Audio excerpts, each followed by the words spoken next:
আসসালামু আলাইকুম রহমতুল্লাহি ওবরকাতুহু।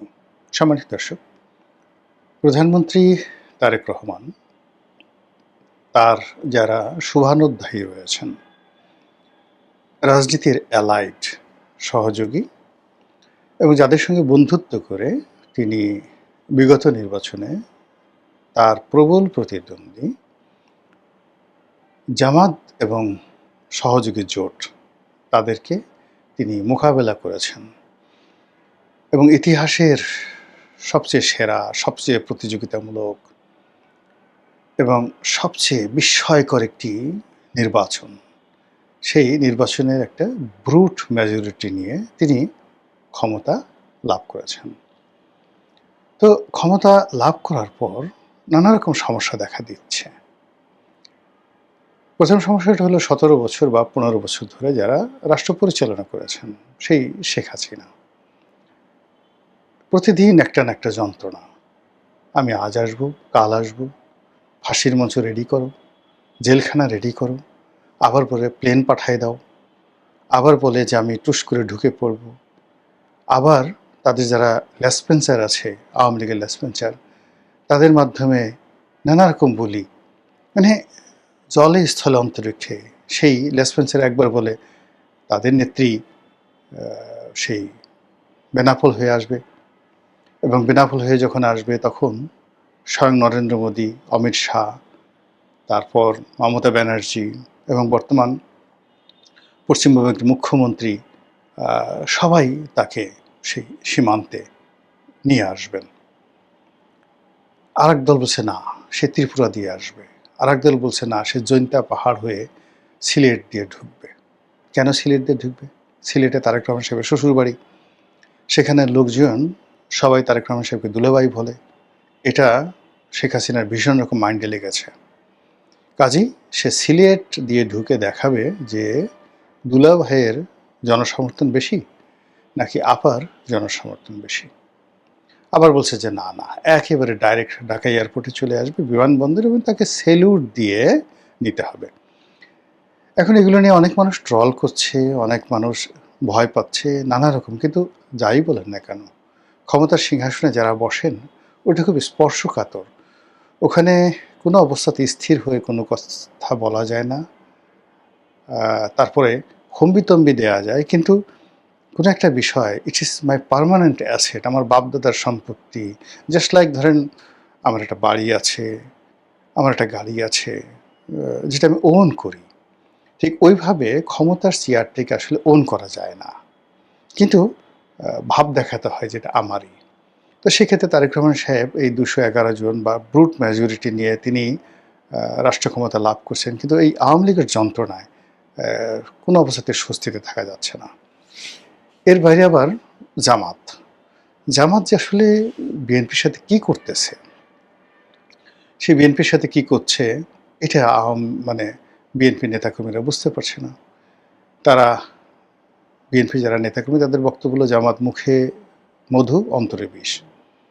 তারা দেখায় মূলা, ঢোকায় কচু। তারা মানে কি যে করে। এই জন্য তারেক রহমান সাহেব প্রথম দিন থেকে, যেদিন থেকে তিনি আসছেন বাংলাদেশে, একের প্রথম দিন থেকে তিনি বলছেন এরা গুপ্ত গুপ্ত গুপ্ত, এরা গুপ্ত থেকে সব অপকর্ম করে। এবং তার একটা ভয় যে তার আশেপাশে হয়তো গুপ্ত আছে।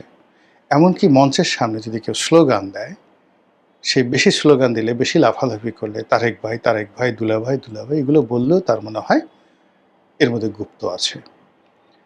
তো এটা নিয়ে তিনি আসলে স্বস্তিতে থাকতে পারছেন না। তিনি বিএনপির সঙ্গে, জামাতের বিএনপির সঙ্গে এনসিপির একটা সম্পর্ক স্থাপন করার জন্য অনেক উদারতা দেখিয়েছেন।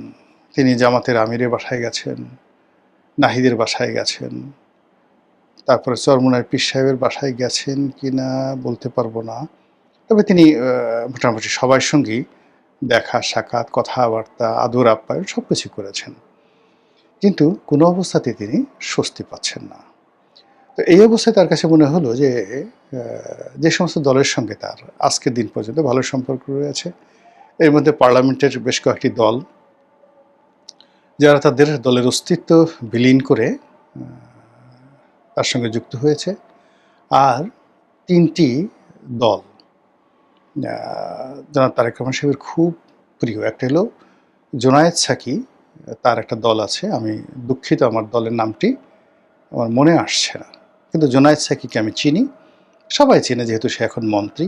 আর বাংলাদেশের অ্যাভারেজ অন্য সবার মতো নয়, সে অনেক লম্বা, তার মুখটা অনেক সুন্দর লম্বা, চুলগুলো মানে অসাধারণ, এবং সে যখন ঘাড় ঝাঁকি দিয়ে প্রেস ক্লাবের সামনে যেভাবে বক্তব্য দিতেন, মনে হতো যে তার শরীর দিয়ে, মুখ দিয়ে, চুল দিয়ে স্ট্যালিন, মাও সেতুন বের হয়ে আসছে। তো সেই মানুষটিকে জনাব তারেক রহমান সাহেব তিনি মন্ত্রী বানিয়েছেন, এমপি বানিয়েছেন, এবং তার যে জোট, সেই জোটের মধ্যে রেখেছেন। ও নাম মনে পড়েছে, গণসংহতি বোধ হয়, জুনায়েদ সাকির গণসংহতি। এরপরে গণ অধিকার পরিষদ। গণ অধিকার পরিষদের দুটো পার্ট ছিল। একটা পার্ট অবশ্য এখন আর আগের মতো নেই, এখন আছে আম জনতার দল। সবাই তাকে আম তারেক বলেন, কিন্তু বেসিক্যালি তার নাম হলো তারেক রহমান। তো তারেক রহমান এখন কে যে তারেক রহমান 2 আর কে যে 1 এটা বলা যাবে না, বাট প্রধানমন্ত্রী হিসেবে তারেক রহমান সাহেব যেভাবে আলোচিত, আবার আমজনতা দলের জনাব তারেক রহমান তিনিও যথেষ্ট আলোচিত। এর বাইরে আরেকজন আছেন, তিনি হলেন বাংলাদেশ জাতীয় পার্টি বিজেপি। তো সেই দলের সভাপতি জনাব আন্দালিব রহমান পার্থ, তিনিও মানে অনেকটা জিহাদ করে আসলে বিএনপির সঙ্গে আছেন। আপনারা জানেন যে পার্থ যাকে বলা হয়, সে আওয়ামী পরিবারের জামাই, আত্মীয়। তারপর তার বাবা এরশাদ সরকারের গুরুত্বপূর্ণ মন্ত্রী ছিলেন, মেয়র ছিলেন। তারপরে তার বাবা বিএনপির সঙ্গে এসে জোট করেছেন, এবং বিএনপি তার বাবার সঙ্গে আসলে রহম করেনি, মন্ত্রীও বানাননি, এবং যেভাবে তাদের সঙ্গে কথা হয়েছিল, তিনি তো আসলে এরশাদকে ছেড়ে, জাতীয় পার্টি ছেড়ে আলাদা যে জাতীয় পার্টি করেছিলেন, যা কিনা এরশাদের রাজনীতিকে তছনছ করে দিয়েছিল, এরশাদকে বিপদে ফেলেছিল। তো সেই অর্থে ওই সময় বিএনপির অনেক লাভ হয়েছিল। নাজির রহমান মঞ্জু, পার্থর বাবা, যখন বিএনপি জোটে এসেছিলেন, তার অনেক লাভ হয়েছিল। কিন্তু সেই তুলনায় জোটের অন্যান্য শরিকদেরকে যেভাবে বেগম খালেদা জিয়া সম্মানিত করেছেন, সে অনুযায়ী বেচারা মঞ্জু সাহেবকে করেননি। এই জন্য তার মনে অনেক দুঃখ ছিল, কষ্ট ছিল। তো সেই কষ্ট বুকে চেপে জনাব আন্দালিব রহমান পার্থ, তিনি বিএনপির সঙ্গে ছিলেন এবং এখনও আছেন, এবং তিনি তারেক রহমান সাহেবের অ্যাজ এ ভ্যানগার্ড হিসেবে ধরে নেওয়া হয় যে পার্লামেন্টের ভিতরে এবং বাইরে যদি 1 নম্বরে কেউ তারেক রহমান সাহেবকে রিপ্রেজেন্ট করেন, তিনি সালাউদ্দিন সাহেব। এরপরে 2 নম্বরে জনাব আন্দালিব রহমান পার্থ। তো সেই আন্দালিব রহমান পার্থ তিনিও এই অনুষ্ঠানে উপস্থিত ছিলেন। এরপরে রাশেদ এখন বিএনপি নেতা, প্রধানমন্ত্রীর বিশেষ সহকারী, সচিবের পদমর্যাদা, কিন্তু তিনি মূলত গণ অধিকারের নেতা তিনি ছিলেন। আর অনেক ছোটোখাটো দলের মধ্যে সেটা হল মাহমুদুর রহমান মান্নার যে দল, এই দলের নামটাও আমার এখন মনে আসছে না, যেহেতু মান্না ভাই এত ফেমাস, তার যে নাগরিক অধিকার, মানে তার নাগরিক অধিকার, এই শব্দটির সাথে মাহমুদুর রহমান মান্না তিনি আসলে একটা ইনস্টিটিউশন। তো মান্না ভাইয়ের মনে অনেক দুঃখ। মান্না ভাই অনেক কিছু করেছেন তারেক রহমান সাহেবের জন্য, বিএনপির জন্য, বিএনপির দুঃসময়ে, যেটি বলার মতো না। এবং এটা শুরু হয়েছিল যেখানে আমারও একটা ক্রেডিট ছিল, আমি ঘটনাটা বলেই ফেলি। সেটি হলো যখন বেগম খালেদা জিয়া ছিলেন, যাকে বলা হয়, তিনি একেবারে অবরুদ্ধ অবস্থায় ছিলেন এবং তার সঙ্গে কেউ দেখা করছিলেন না। তখন আমি আওয়ামী লীগ করি, কিন্তু বিএনপি সবার সঙ্গে আমার সাথে সম্পর্ক ভালো। তো সেই সময়টাতে বেগম জিয়ার পক্ষ থেকে আমাকে বলা হলো, মানে আমাকে উনি বললেন, রিকোয়েস্ট করলেন যে এই যে কোকো মারা গেলেন, তো কোকো মারা যাওয়ার পরে এখন সেখানে যদি জাতীয় যারা নেতৃবৃন্দ রয়েছেন, তারা যদি 2-4 জন এসে দেখা সাক্ষাৎ তার সাথে করেন, তাহলে তার সম্মানটা বাড়ে। তো উনি, বেগম জিয়া নিজে বললেন, আমি বললাম, ঠিক আছে ম্যাডাম, আমি চেষ্টা করি। ওনার একটা ধারণা ছিল যে I am well connected. Well connected, আমি কাউকে কোনো কথা বললে সে কথাটা হয়তো শুনবে কেউ। তারপরে আবার তখন শিমুল বিশ্বাস সাহেবের খুব ক্ষমতা। শিমুল বিশ্বাস সাহেবও আমাকে একই কথা আবার আলাদা টেলিফোন করে বলে যে, রনি ভাই আপনি একটু দেখেন, ম্যাডাম বলছেন, ম্যাডাম ডিজায়ার করছেন, আপনি যদি এই কাজটা করেন আমরা খুব কৃতজ্ঞ থাকব। তো আমার দুজনের সঙ্গে কথা হলো, ম্যাডাম নিজে বললেন, শিমুল বিশ্বাস বললেন। আমি তাদেরকে জিজ্ঞাসা করলাম কাকে কাকে। তো তারা ১ নম্বরে বললেন ডক্টর কামাল হোসেন, ২ নম্বরে বললেন মাহমুদুর রহমান মান্না। তো আমি মান্না ভাইকে দুপুরে একদিন আমার অফিসে দাওয়াত দিলাম। দাওয়াত দিয়ে আমি বললাম, মান্না ভাই এই ঘটনা, আপনি একটু যান ম্যাডামের সাথে দেখা করেন। বলে, রনি কী করে সম্ভব, এটা তো শেখ হাসিনা খুব মানে এমনি আমার উপর রেগে আছে, এখন যদি এই অবস্থায় আমি যাই। তা আমি তাকে খুব বুঝালাম। তো উনি রাজি হলেন। তো উনি বললেন তুমি ডক্টর কামালকে বলো। তো আমি আবার ডক্টর কামাল সাহেবের সাথে দেখা করলাম।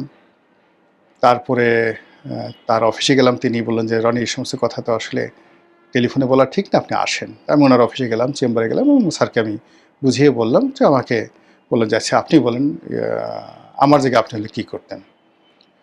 তা আমি বললাম যে, আমি তো আর আপনার জায়গায় না, ফলে আমার জায়গা থেকে আপনাকে আমি মূল্যায়ন করতে পারবো না।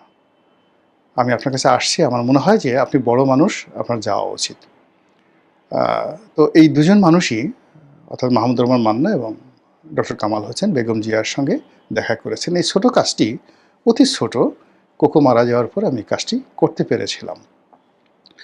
তো ওই দিন থেকে মনে হলো যে বিএনপির সঙ্গে মাহমুদুর রহমান মান্নার একটা সম্পর্ক তৈরি হয়ে গেল। এর আগ পর্যন্ত বিএনপির সঙ্গে তার কোনো সম্পর্ক ছিল না। আর আমি যে সময়টার কথা বলছি তখন পর্যন্ত আমি আওয়ামী লীগ করি, কিন্তু আমি সবার সাথে যেহেতু সম্পর্ক রক্ষা করতাম, এই সম্পর্ক রক্ষার কারণে অনেকে অনেক কথা বলতেন। তো বেগম জিয়া ঠিক ওই সময়টাতে ওই কথাগুলো বলছেন। যাক, এনিওয়ে, তো সেই মান্না ভাই বিভিন্ন সময়টাতে বিএনপির দুঃসময় বিএনপির সঙ্গে ছিলেন, পাশে ছিলেন। তারেক রহমান সাহেবের সঙ্গে তার খুব ভালো সম্পর্ক ছিল। কিন্তু গত নির্বাচনে, ২৪শে নির্বাচনে এই লোকটিকে যেভাবে বেইজ্জতি করা হয়েছে, যেটি আসলে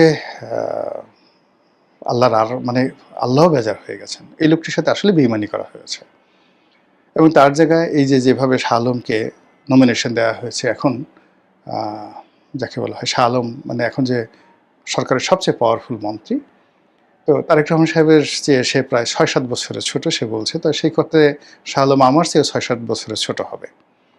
দেখে মনে হয় যেন আমার বড় ভাই, কিন্তু বেসিক্যালি এখন যে এলজিআরডি মিনিস্টার শাহ আলম, তো শাহ আলমকে মনোনয়ন দেওয়া হলো, মন্ত্রী বানানো হলো এবং এটা ওই সিটটা মূলত তারেক রহমান সাহেব প্রথম থেকেই মাহমুদুর রহমান মান্না সাহেবকে দিবেন বলে কমিটমেন্ট ছিলেন। তো সেই মান্না ভাই এত অপমান, এত লাঞ্ছনা, এত গঞ্জনা করার পরেও প্রধানমন্ত্রী ডেকেছেন, যেহেতু তিনি ভদ্রলোক মানুষ। মান্না ভাই কিন্তু আসলে